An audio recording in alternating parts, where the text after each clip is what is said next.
welcome in to ClearPath Retirement Radio. This is our inaugural season 2 here, and we are very, very excited, Mitch. This is going to be a lot of fun, man. We have changed things up, and we are now in our beautiful new podcast studio here in our office, and we have moved out of the radio station and I think you'll enjoy this look a lot better. We're going to brighten things up a little bit. It was a little dark in there, but hopefully you guys will enjoy this a lot more. Today, we are going to talk about a very interesting subject that's near and dear to my heart personally. And, that is working retirement planning for a widow or someone who is recently divorced and how that impacts them financially and the things that they need to be thinking about and thinking through at a time when probably financial matters are probably the last thing that they want to be dealing with, right? That's right, Stewart. First of all, like you said, excited for season 2, man. Happy to be here in the new setup. We're always trying to upgrade the show as much as we can, upgrade the production quality, and I think this is going to be a fun one. And for this segment, absolutely. I mean, this is a tough topic to talk about, but it's very important. And like you said, whether it's widow, divorcee, whatever the case is, I mean, it's serious, and the whole landscape changes just like that, and you got to be prepared for it. Yeah. And if you're listening to this and you've recently lost a spouse through death or divorce, first of all, we're sorry. Today's episode isn't going to make that easier, but our goal is to make sure the financial side doesn't make a hard year even harder. Okay. So, I can tell you personally that this is near and dear to my heart because my mother lost my stepfather in her early 50s to cancer. And, rather than facing retirement as a couple, feeling very prepared, all of a sudden she was, a single woman facing retirement, alone. And that is a scary, scary thought. And I can tell you that, once you get over the emotional impact of that shock of now all of a sudden you're facing things, either through divorce or through a death, alone as opposed to with a partner, you know, the the financial piece of that is it's there's a lot of things that happen there, and it's going to impact you dramatically financially, and we're going to talk through some things today that potentially could help you to kind of think through these things because I was shocked by this statistic, Mitch. 8 out of 10 women will end up managing their household finances alone at some point in retirement, whether that's through widowhood, divorce, or simply outliving their spouse, and almost none of them are prepared for that. That one blew my mind as well. Obviously it's a statistic that you'd expect to be, around that range, but seeing 8 out of 10, and that's a lot, man. And it seems like when it does happen, it's always more sudden than they were prepared for. Even if they had done some planning and had kind of talked through, hey, here's how things are going to look, like it still tends to be more sudden than you could have thought. And then you're stuck with that emotional, that physical, that financial, all that burden, and it's challenging. Yeah. Yeah. And I mean, people just don't think about the fact that all of a sudden your tax bracket changes Right. dramatically. All of a sudden, the need to take money from pre-tax accounts, goes up because now you're getting, less Social Security. You're getting, you're in a higher tax bracket typically, and you need to pull more income from pre-tax accounts, which is even going to drive your taxes even higher. Right. And so, those are things that need to be thought through. And we often see women come in, or couples come in to us, and this happens so often where, one of them is doing all of the financial stuff and the other one is really just not interested, doesn't really get involved in that piece whatsoever. Right. And the person who's handling all the financial matters will say to us, like, guys, I mean, I'm just so worried. Right. What happens if all of a sudden, I'm gone? What is he or she going to do? They have never paid attention to this. They don't know where the bank accounts are. They don't know where the investment accounts are. They don't understand how to pay the bills. I mean, I am really, really concerned. And, these are the type of things that people think about. It These is. are the things that keep them up at night. It is. I mean, we'll hear people say, honestly, like I don't know if I would have came in here if it wasn't for my other spouse, right? Like if it wasn't for their peace of mind and their be able to say, hey, here's another resource we can have, just in case something happens to me, like you can come talk to these guys, right? Like that's so powerful and it's such an important part of what we do. Because it's like the one spouse will be like, I understand this stuff, but they don't. And like I need if I suddenly leave, like I need someone to be able to step in and help them. So, Oh, yeah. yeah. And I can tell you that the one of the biggest, you know, um, benefits you can get from working with a really good advisor who understands intimately your situation is that that person can be the resource that steps in at that point Yeah. and teaches the other spouse, well, here is where your assets are, here is how you do this, and here, kind of take them by the hand, because I can tell you that first year to 18 months, it's almost like things become a blur. Yeah. And they don't, when I've had, when my mother thinks back to that time in her life, it was such a shock losing my stepfather. She will tell me, like, I don't even remember those conversations. Yeah. Like, I don't remember things happening. And things I remember very clearly, but she has no recollection of Right. because she was in shock. Right.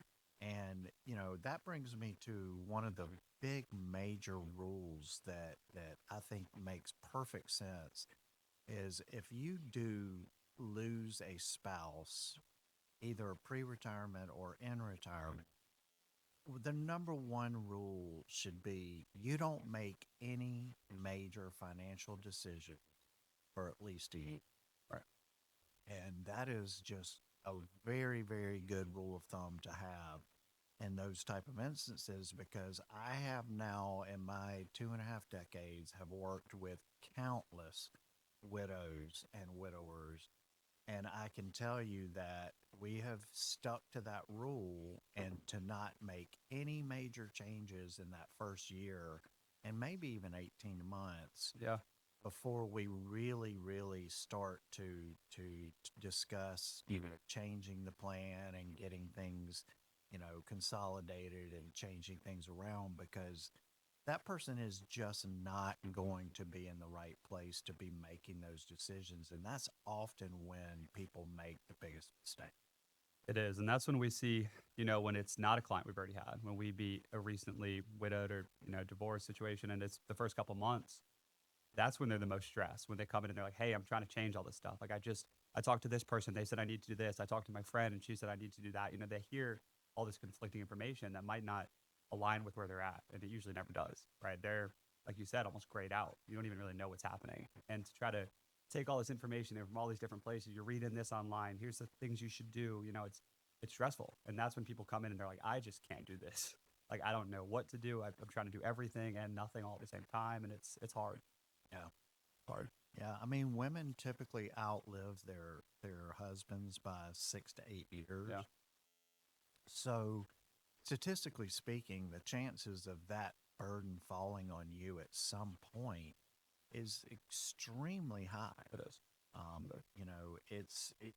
This is something to take seriously, It is. because, again, you've got to understand just the basic things. And I can tell you, the first thing that I would do is, if I was the spouse that was in charge of paying all the bills, I was in charge of keeping track of the investments, I was in charge of, you know, all the financial matters, and the other person really had no knowledge of that stuff, I would really be putting, building out a, a sheet for them. I would start to really document like things for that person in a way that, is easy, simple to understand, where, keep it to 1 or 2 pages where like, hey, here's where the money is, here's the banks we use, here's the account numbers, here's, and especially for those accounts that are just,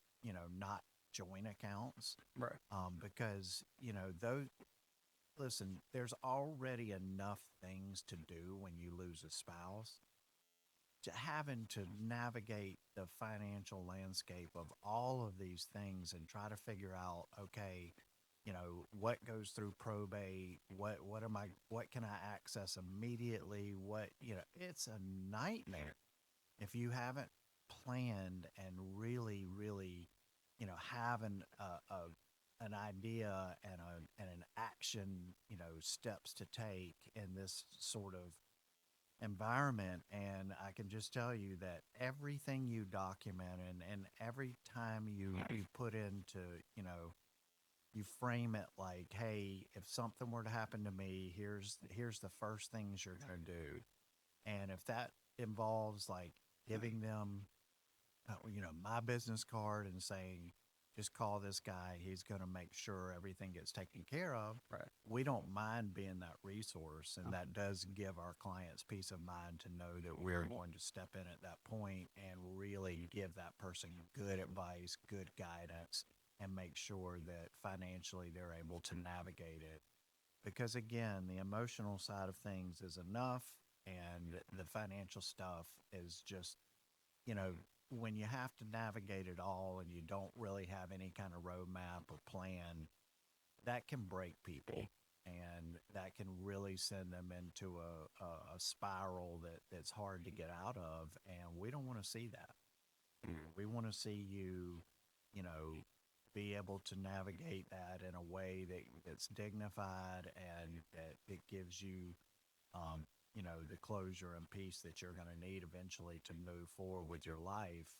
I was working years ago when I was first brand new in the business. My first experience with this was I was working with a couple that, I kind of fell in love with this couple. They were, vibrant, full of life, amazing couple to work with.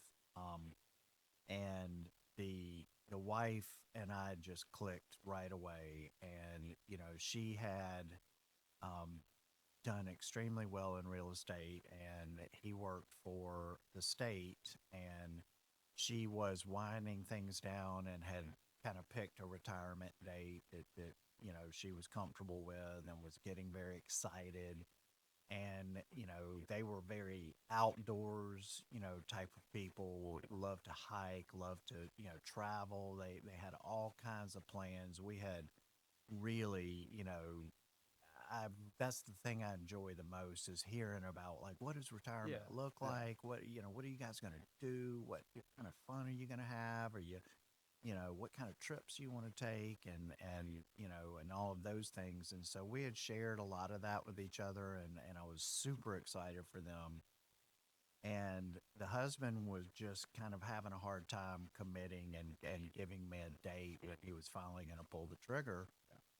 And so, I'll never forget, it was a Monday morning, first appointment of the day came in, and he had thought about it all weekend, and then finally, said, okay, here's the date, Stewart. I'm going to pull the trigger and we're going to retire. And, it was, I don't know, 3 weeks after that meeting that I got the call from the wife, and she was absolutely hysterical.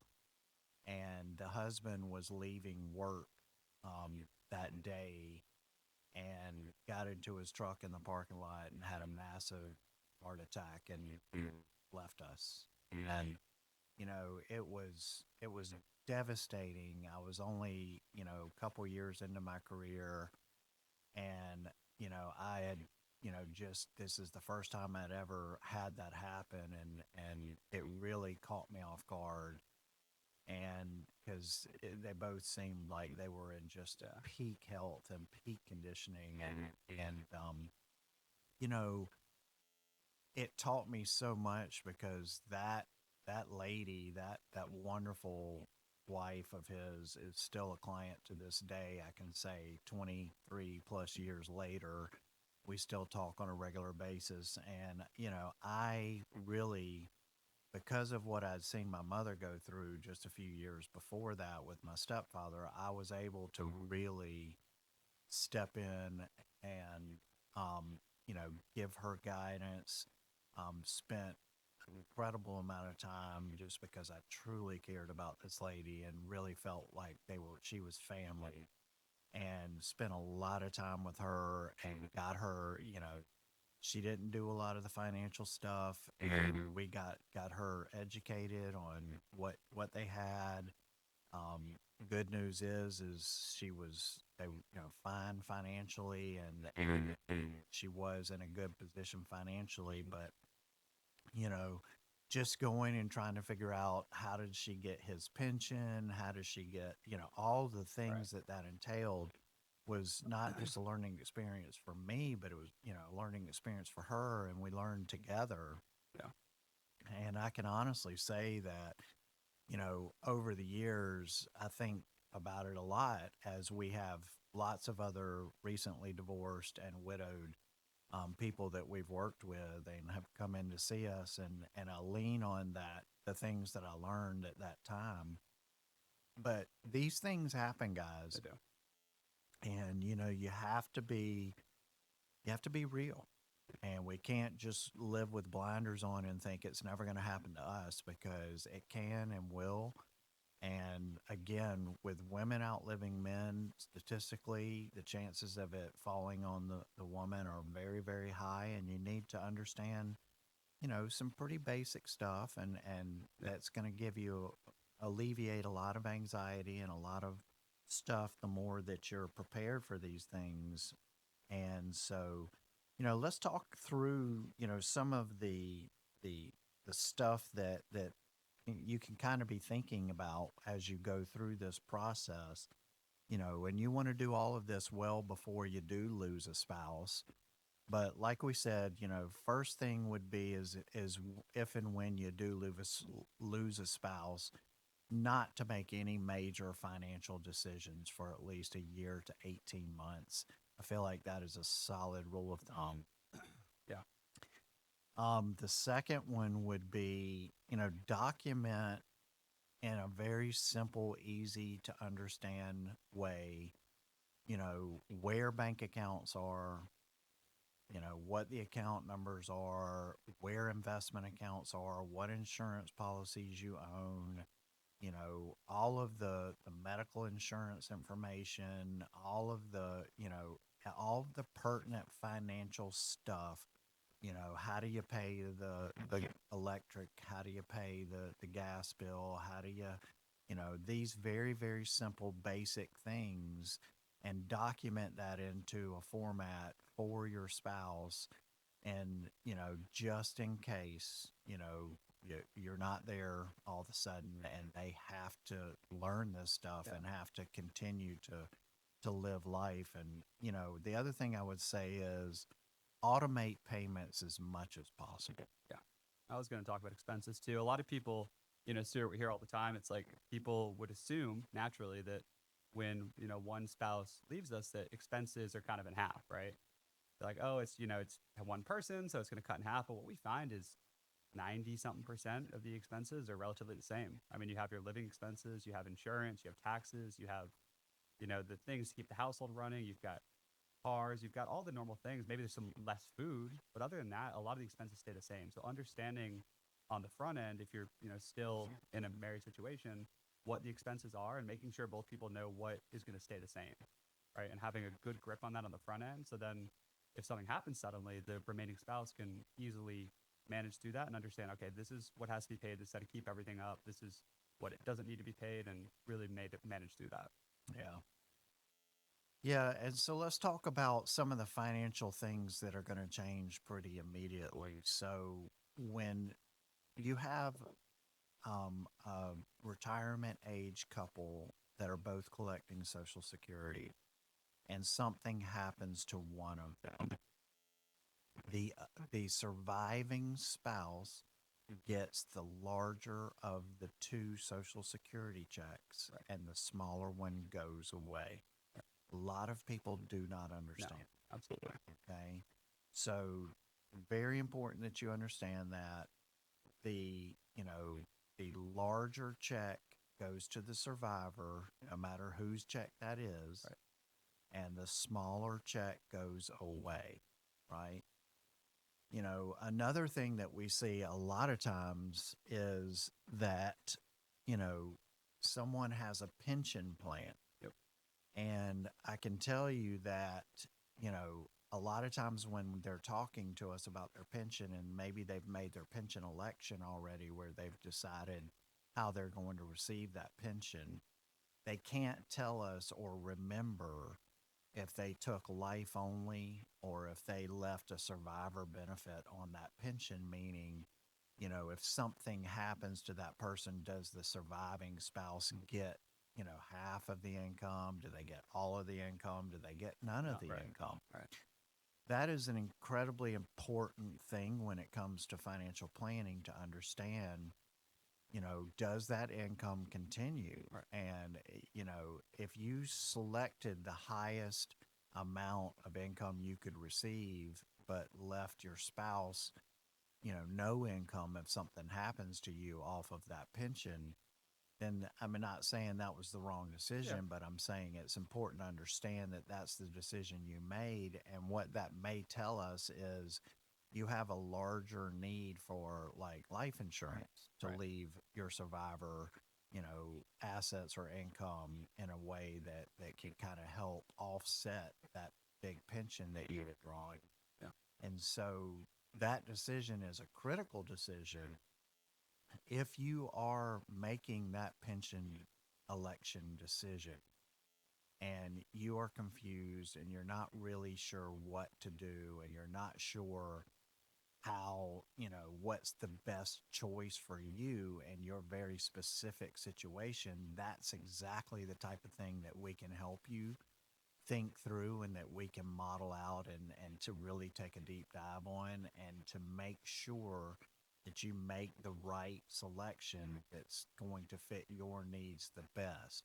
Right. So if you're in that situation and you need some help with that, please go to clearpathretirement.com and let us know that that's what you're dealing with, and we will be happy to sit down and have that conversation. Absolutely. And if you're in the situation where you've already made that election, sometimes we see people who have a couple of them and they made the election 10, 15 years ago. It's a small one and they don't know. If you've already made the election on any pensions, make sure, call today and make sure you understand, hey, does my spouse get 50%, 100%, or zero? And whatever it is, it's fine, but we want to plan for that, right? If it's zero, we want to, like you said, there's a need for a survivor benefit in some way. If it's 100%, great. Now we know we've got that covered. So make sure you understand that regardless. Right. And I mean, if we do the plan and we see that they don't need that pension, Yeah. that they can survive off of the larger of the two Social Securities and the assets that you'll be leaving, then at least we know that. And Yeah. at least we have that peace of mind to understand that. Without understanding that, it's just going to cause a whole lot of anxiety and a whole lot of sleepless nights trying to figure out, if you're going to be okay. And so we can help you with that. If you're newly divorced, right? So let's talk about that for a Yeah. second because, listen, divorce happens. It is very, about half of all marriages end in divorce. Yep. And about 80% of all divorces end why? Money. Money. Yeah. It's all financial. Oh, yeah. It's all tied back to money. Yep. And so, it's critical that you have the financial stuff figured out and that you're on good footing with each other and that you understand, that neither one of you is held hostage in the marriage because financially it just doesn't make sense for you to be able to leave. Right. But, I can tell you that when you are newly divorced, the temptation is to basically erase your old life, right? So, immediately start making moves like sell the house, move, buy new furniture, start over, all of those things. I know. I mean, I've been there. I'm divorced, and I understand that. That is a very, very strong urge because you feel like those things are going to help you move forward Right. and move on.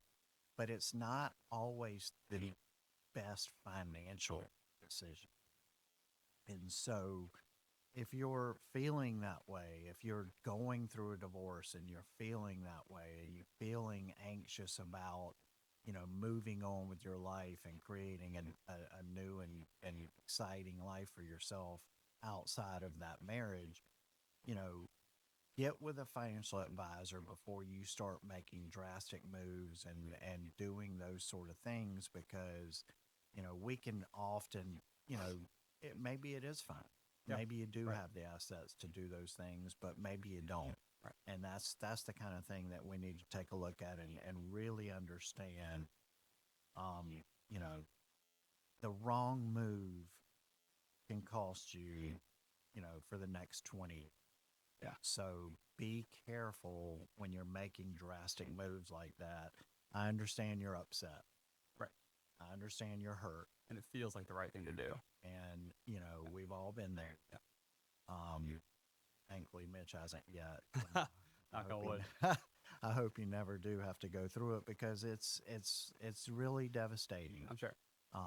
There's not, there's not a lot of difference between losing a spouse through divorce and losing a spouse through death. I mean, either way, you lose them.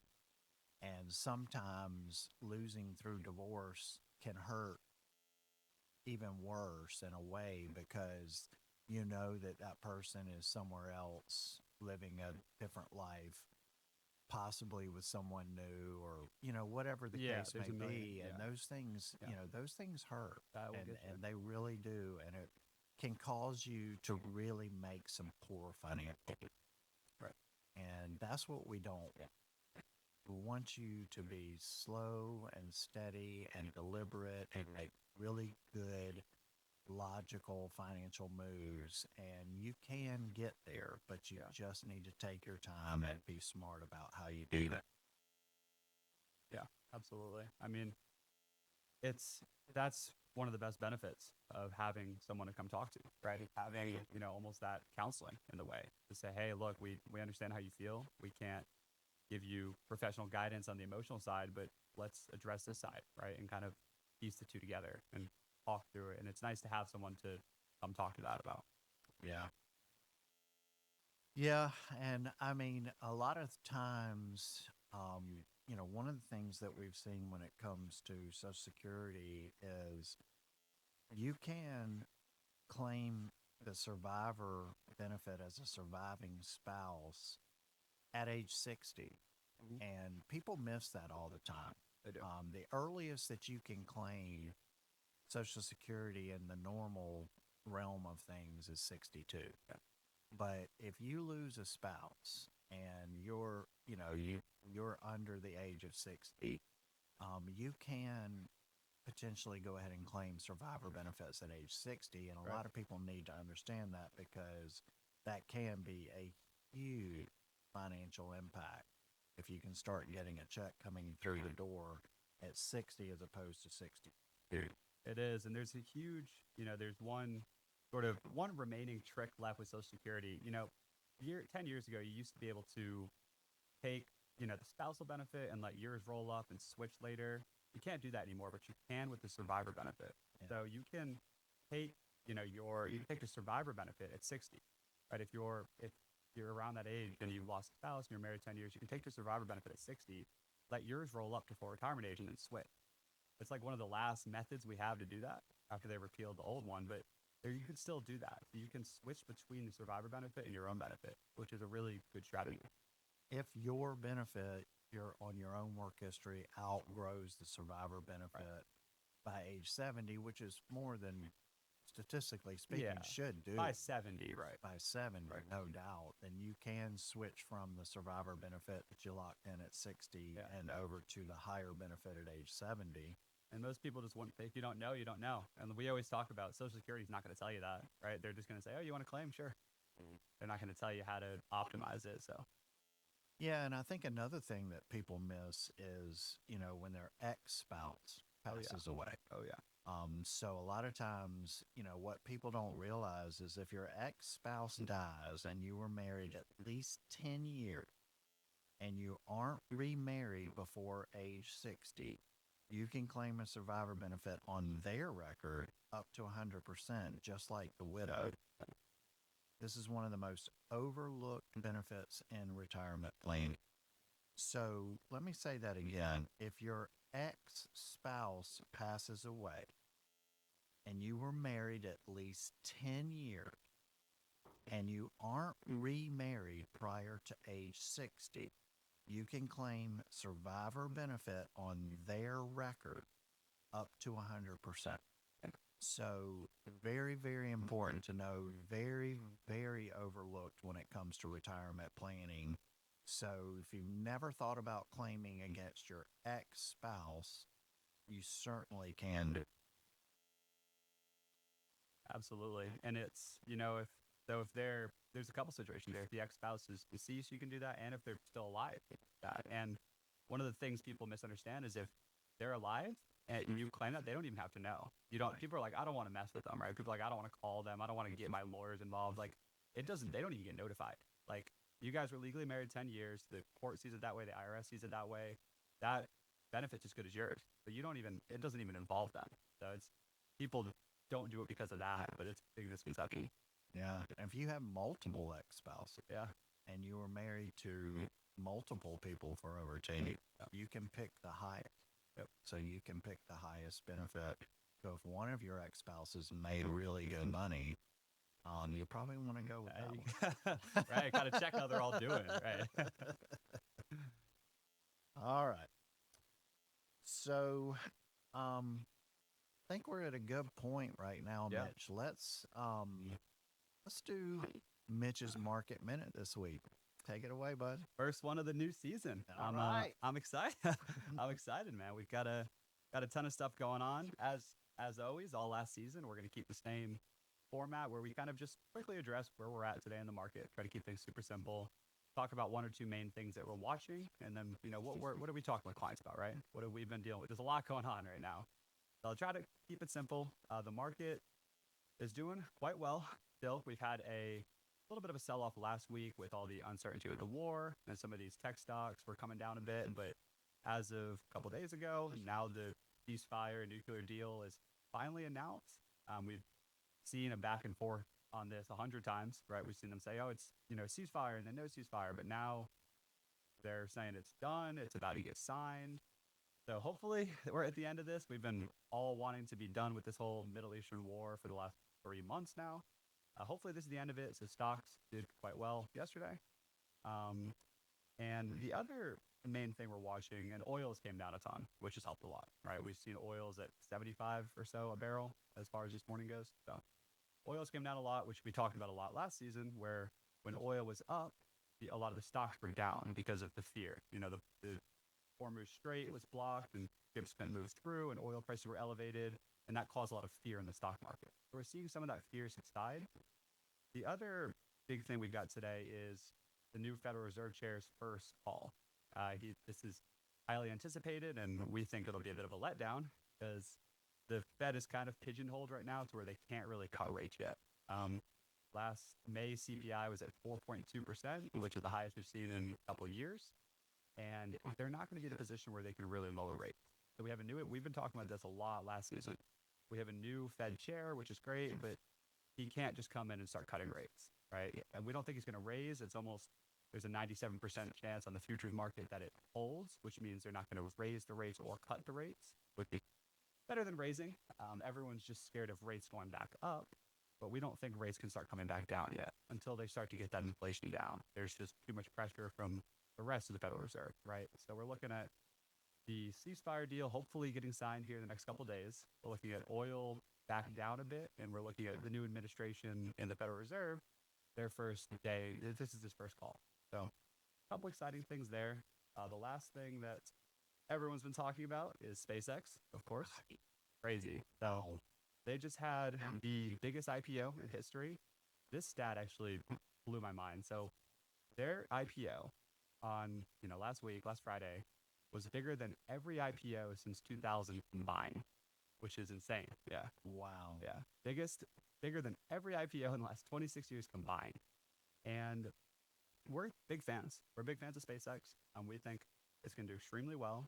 The thing that, we cautioned our clients with last week leading up to it was that IPOs historically have a lot of what we call lockup, where people can't sell shares for an extended period of time. A lot of people that have been in it before have a period to wait to sell shares. So we always just caution on any new IPO with an initial public offering. This is how private companies come public into the market. We always caution to just be careful taking a heavy position into a company that is still in a lockup period. Because historically, IPOs do well for the first few days and they come down. And there's usually a good window to buy them 1 to 4 months out, right? As these shares start to come free. Right now, not a lot of these shares are able to be sold. There's no shares available to short it. There's not a lot of free shares to bring the stock price down yet. So we always just caution. We're very optimistic about SpaceX. They have incredible things planned for the future, but we always just caution our clients, hey, if you need to have some shares just to be involved, that's great, but caution taking a big position against it early in its public offering. Good. All right. Great advice there. And I absolutely concur with that. So let's get back to our discussion here on, how financial planning changes when you are newly divorced or widowed heading into retirement, and some of the things that you can do to alleviate the anxiety of that sort of thing happening. And, you know, basically we've kind of talked about don't make a big decision for, 12 to 18 months. We've also talked about the fact that, some things are going to change. The surviving spouse is going to keep the higher of the two social securities. The smaller one's going to go away. As a married couple, filing jointly, your tax brackets are roughly twice as wide as the single brackets. So the same dollar of income gets taxed at a lower rate. Right. When you start filing single, the same income suddenly lands you in a much higher tax bracket. This is not something that people think through. This is not something that people understand. And I want to tell you that if you have a spouse in poor health, doing Roth conversions while both spouses are alive and filing jointly is one of the most underused planning moves we know of. Yeah. You pay tax at the lower joint brackets now instead of the surviving spouse paying at a higher single brackets later. Right. So if you are, heading into retirement, your spouse is unfortunately, having some real health issues. It's thinking about doing some really heavy Roth conversions can be a really impactful strategy for you. Right. If you're facing that, and if you are, again, my heart goes out to you and we're very sorry. But financially, there needs to be some things that you consider, and you need to really think these things through. And again, having us sit down and come up with, a game plan for you as you face this kind of headwind, and to help us to guide you through, would some big Roth conversions make sense right now? Right. More than likely they will. Yeah. And more than likely, it would be a very, very wise tax planning move on your part to do that sort of. And that's especially true in today's one big beautiful bill tax landscape. Right now, as we all know, with the new one big beautiful bill, there's an extra $6,000 per couple standard deduction that phases out for a married couple, starts phasing out at 150, adjusting gross income. that cuts in half as well. When you go to single filer, it's only 75,000. Most couples in retirement, we can easily manage that 150 to 200 income range. But if for a single filer, when it starts cutting out at 75,000, it's a whole different thing, right? It basically really hurts the Roth convert. You're never going to take advantage of that extra deduction while doing Roth conversions as a single filer, pretty much ever. You're going to have some taxable Social Security. You're going to have your distributions. It's pretty much getting phased out immediately. So now in today's one big beautiful bill environment, it makes more sense than ever to try to convert money while you're still married filing jointly as opposed to a single filer. Yeah, very, very good.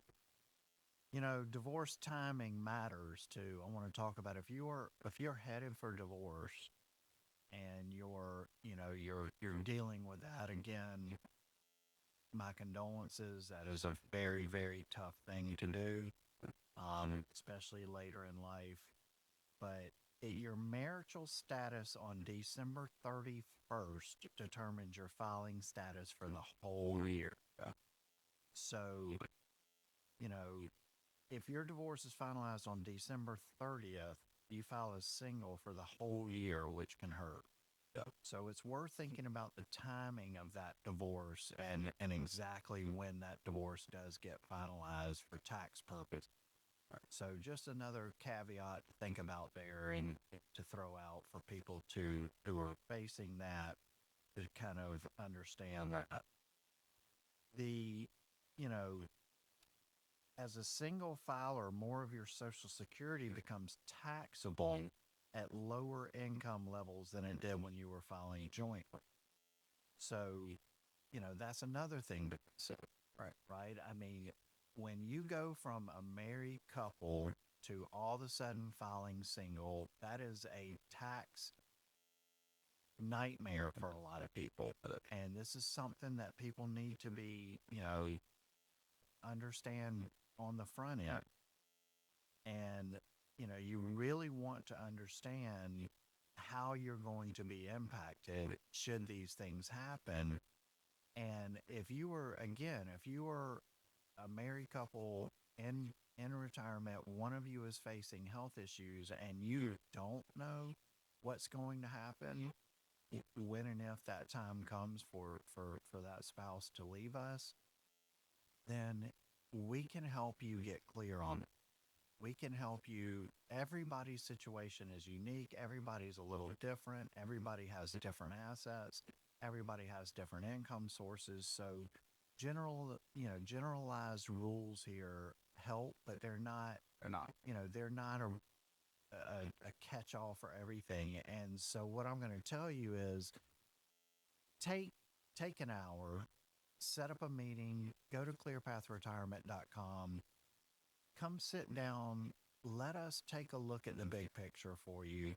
Let us walk you through what that could look like so that you can do better planning now.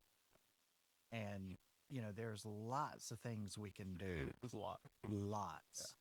To help you get financially prepared and to be as, smart financially about what is inevitably going to happen. And again, when that does happen, just the emotional impact of it, whether you think you've prepared yourself or not, is just, it's overwhelming. And you're not going to want to be dealing with this financial stuff at all. And what that tends to do is all of a sudden we start making really, really bad moves and poor decisions because we're depressed, we're in shock, we don't really want to do this stuff. And so you just start writing checks. And, when you wake up in a year or 18 months and you start realizing how much damage you caused by just not wanting to confront and deal with this stuff, it can be a hard thing to stomach. Right. So, like we say, let's take care of that on the front end. Let's deal with it now. Let's deal with it while, we can still make good moves, while we can still think through things, because inevitably it will happen, and, you just need to be. You do. And if you're You know, Stuart, one of the most rewarding things that we do here at ClearPath for me personally is, a lot of the estate and trust planning. And, for me, when I see, if you're still a couple out there, we have couples coming here all the time who haven't really talked about this stuff together very much, but sometimes we set up a trust, sometimes we set up a will, sometimes we whatever the process is, I get to see, over the course of 2, 3 different meetings, the one spouse who doesn't know as much really starts to get engaged and really starts to understand and really starts to, okay, so over the course of those hours, they start to see, okay, this is how the trust works. Like when, the one spouse leaves me, like I know what's going to happen. I generally know, okay, I can come talk to these guys. Here's the trust. Here's where all the things are. And I get to see that clarity come from both of them. And it's so rewarding for me as an advisor. I'm sure for yourself, that's one of my favorite things. And if you're a couple out there and you guys haven't had that conversation, come talk to us about the estate stuff. Again, go to clearpathretirement.com. Talk to us about that process, because that can be some of the most enlightening time you'll ever spend getting together about this stuff. Yeah, and I can tell you that it's extremely important and vital that you understand how things are titled. Right. This catches people so off guard if they, a lot of times what a couple doesn't even think about is maybe one of them owned the house prior to them getting married and it's only in their name. Right. And, they're just going to assume that if something happens to the spouse whose name the house is currently in, that the other spouse is just going to get it. And that's just not the way it works. You have to title it jointly. And, in South Carolina, I know that joint with rights of survivorship is a very common way to title those to where it will automatically just pass to your spouse. Yep.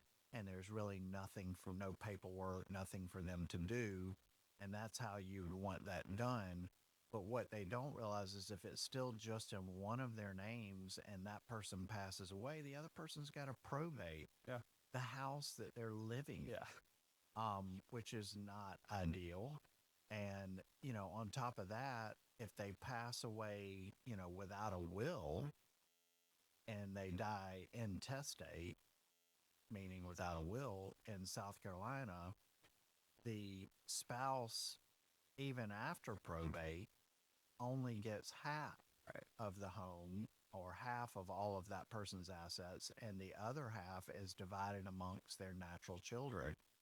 So if, let's say that you have a couple that only one of their names is on the house, that person passes away, that the house is in their name, they don't have a will, that spouse has to probate the house.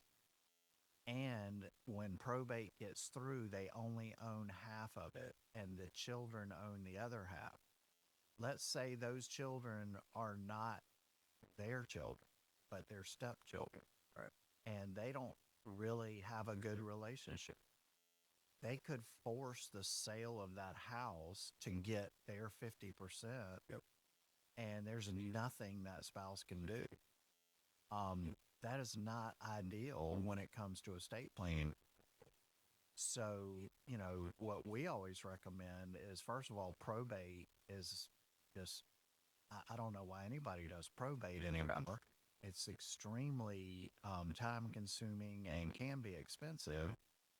It is public and, all of those things, whereas getting a living revocable trust, which is extremely cost effective nowadays, can, help you not only kind of go through the process of building that trust, like Mitch just said, where you have pure clarity on like what is going to happen when I leave here. And we all have an expiration date. Nobody gets out alive, right? So what is going to happen when I leave here? And, exactly what assets are going where, how is that going to happen? Or are my loved ones and beneficiaries going to have to go through probate? Because ideally, I'm sure that anybody, would say, I would like to avoid that if possible.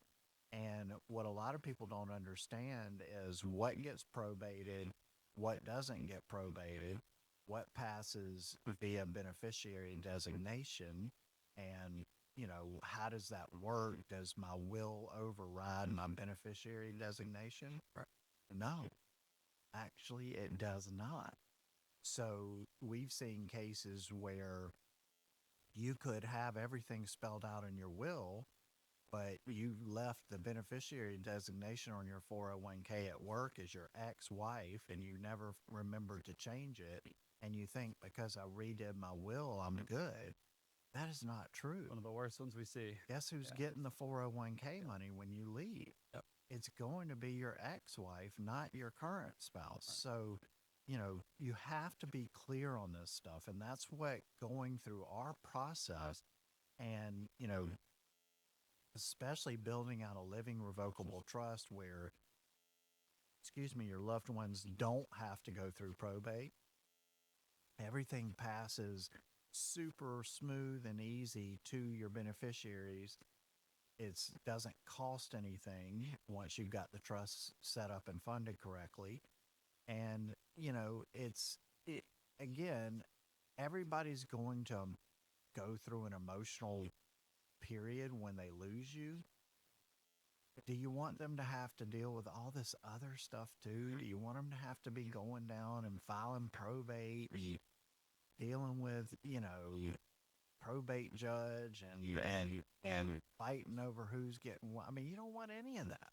You want all that clear and done and upfront. And when we do a living revocable trust for someone, I love it because we get down to the, like, who do you want to get your jewelry? Right. Who do you want to get your gun collection? Who do you want to get your coin collection? Like, oh, I want this gun to go to this nephew, and I want this coin to go to that cousin, and and we can do all that. We can do all that and get real clarity, real estate planning, like really get. And the other thing that's so great about it, Mitch, is like you said, that spouse that's not normally really involved in this stuff. Yeah. All of a sudden you see them perk up, you see them get excited, you see them like, I get my say-so here. Yeah. I get to say what I want, and I get to really know and have the peace of mind of knowing where everything's going. Is it coming to me? Is it going to the children? Is it, what's going to happen? That way, when you get that pure clarity like that, it makes for a better marriage. It makes for a better family life. It makes for all of those things just get easier. And, that's what we live for at ClearPath is just, we want to see that. We want to see people walk away, understanding, clear of mind, understanding everything, having everything buttoned up, nice and neat. And, that is truly what gives us joy and what makes us, get up and come to work. So, not knowing those tax cliffs exist, and that is, like we said, the tax bracket's changing all of a sudden on Medicare. A lot of people don't realize that the IRMAA thresholds for Medicare, meaning that your Part B premiums, the thresholds before you get into IRMAA situation change dramatically, and all of a sudden you might not have been in IRMAA, and now all of a sudden you're having to pay a higher Part B and Part D premium for Medicare that you weren't thinking about. Your Social Security taxation and how that changes dramatically, and all of a sudden, you're getting your Social Security is being taxed at a higher rate than it was. Capital gains, the 0% long-term capital gains threshold is roughly twice as high for a married couple as for a single couple. And a harvesting strategy you use, may stop working right overnight. Right. So you may all of a sudden be in a capital gains situation that you wouldn't have been in otherwise. Roth conversions matter more than ever in that kind of situation where, if you could leave your spouse with tax-free money as opposed to taxable money, I mean, you're leaving them in such a better situation with so much less stress and worry about, how's this money going to be taxed? What rate is it going to be taxed? And to where you leave them Roth money or you leave them tax-free money, and there's no question. Right. Laws can change. Nothing can affect. They have that much money, There. and that's what they have. Yeah. And, all of those things are critically important to understand if you are recently widowed or recently divorced. These, you don't have to be scared. You don't have to be, anxious and worried. Please just give us a chance. Come sit with us. Give us a chance to talk. Give us a chance to show you, exactly where you're at. Give you pure clarity on what your financial situation looks like. Help you make really, really smart decisions and do some really smart planning for you as you move forward. A lot of times, especially recently divorced people, don't really understand what happens if we get divorced, at 60 years old and we're heading into retirement. And, I was working with, a very nice lady that was going through a divorce at age 60 a few years back. And, she was devastated because she had never really worked in the workplace. She had spent her life pretty much building, taking care of the house, raising, 4 children, which is a lot of work. Yeah. And creating, taking care of a home Right. that was a beautiful home, and Yeah. really had put her heart and soul into that, and hadn't ever really worked outside of the home and been able to save retirement. And so she's thinking, well, all of a sudden now I'm getting divorced. I'm 60 and I've got nothing. And that is just, if you were married for more than 10 years, and especially if you have 4 children together, you have rights. You got a lot. Yeah. And there is something called a qualified domestic Relations order. relations order, QDRO. I just call them QDRO. Yeah. That is going to dictate that you're probably going to get half of your spouse's retirement plan Absolutely. and any pension that they had. And so, listen, you have rights. Don't think for a second that you don't have rights, because you absolutely do. You just need a professional to sit down with you and help you to calm down, help you to understand that no, you were part of this marriage. You deserve this stuff. You earned it. Yep. And you don't need to feel guilty about it. You don't need to, don't make poor decisions and sign away your rights or something, to some slick attorney. Don't do these things until you've had a chance to really sit and work with a good financial advisor, work with a good attorney that can give you real guidance and real answers about where you stand. All right.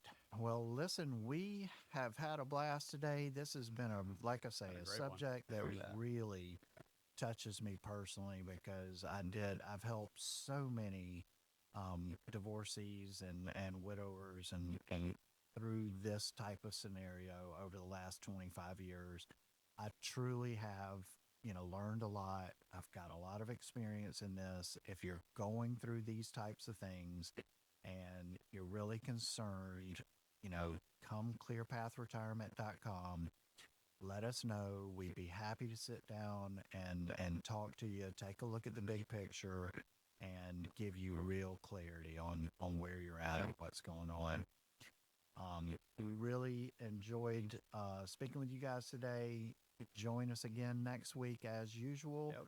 And until then, you guys have a happy retirement.